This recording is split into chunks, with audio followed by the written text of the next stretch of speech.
Hello, everyone. Welcome to the News Browse News broadcast.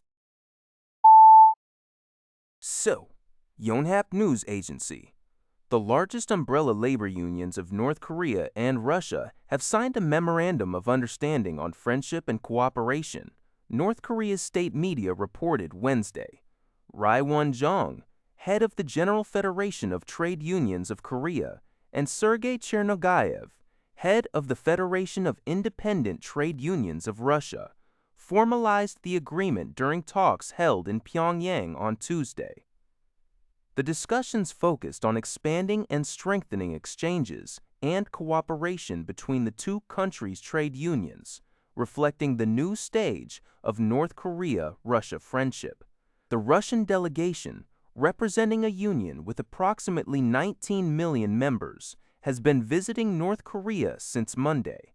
This development underscores the increasingly close alignment between Pyongyang and Moscow across various sectors, particularly following North Korea's military support for Russia and its war against Ukraine, and Russia's provision of crucial military technology and resources to North Korea.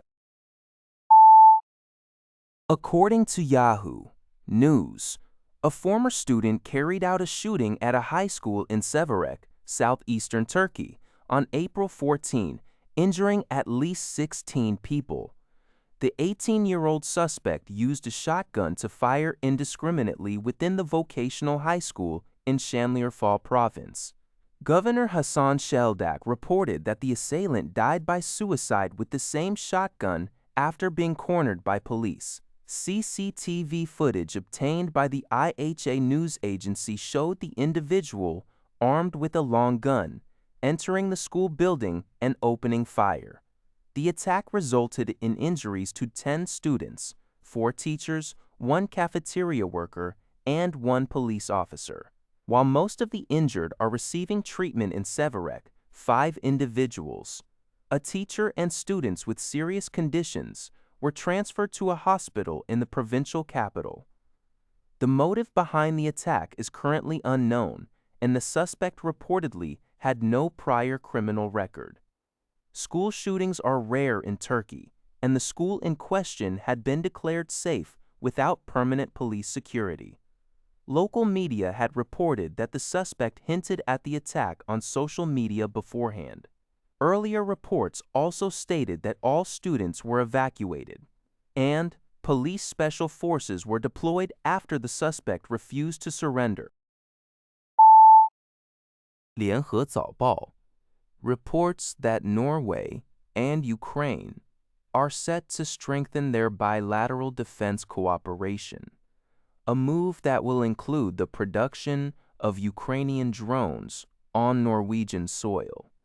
According to a statement from the Norwegian government on Tuesday, April 14, Norway will provide support for Ukraine's drone manufacturing efforts, while Ukraine, in turn, will share crucial data, information, and knowledge.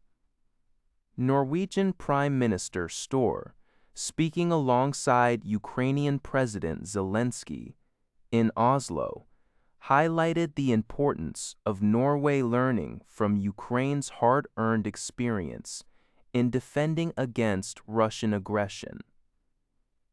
Norway has consistently been a staunch supporter of Ukraine, having established a long-term financing plan from 2023 to 2030, totaling approximately $28 billion, about $35.6 billion, positioning Norway among the top per capita contributors to Ukraine. Earlier on April 14th, President Zelensky also met with German Chancellor Scholz in Berlin, where they finalized a defense cooperation plan that includes a drone production agreement, which Zelensky believes. According to Phonwan, a recent study published in the medical journal BMJ Open highlights significant concerns regarding the reliability of medical advice provided by AI-driven chatbots. Researchers from the United States, Canada, and the United Kingdom evaluated 5 major AI platforms: ChatGPT, Gemini, Meta AI, Grok, and DeepSeek. Their findings revealed that approximately 50% of the medical advice offered by these platforms was deemed problematic, with nearly 20% being highly problematic. The study indicated that while these chatbots delivered responses with a confident and authoritative tone, none provided a complete and accurate list of references.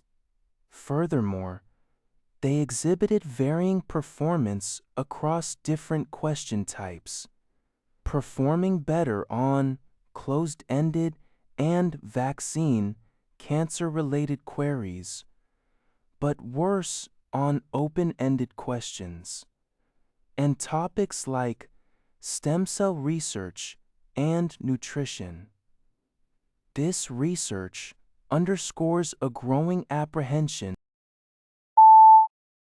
According to Tsuyo Shibal, Japan's foreign ministry released its annual diplomatic blue book last week, reiterating its opposition to North Korea's nuclear weapons program.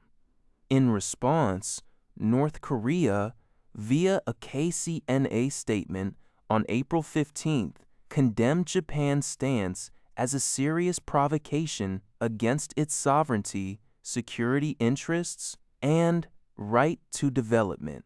A North Korean foreign ministry official emphasized that measures to strengthen its defense capabilities constitute an act of self-defense, asserting that Japan's Blue Book is filled with customary gangster logic and absurdity. The statement firmly declared that North Korea will not abandon its nuclear arsenal, affirming its development path as irreversible and vowing to further strengthen its capabilities. Japan's Blue Book also raised concerns about North Korea's dispatch of troops and ammunition to Russia to aid its conflict against Ukraine. That's all for this video. Thank you for watching. See you in the next video.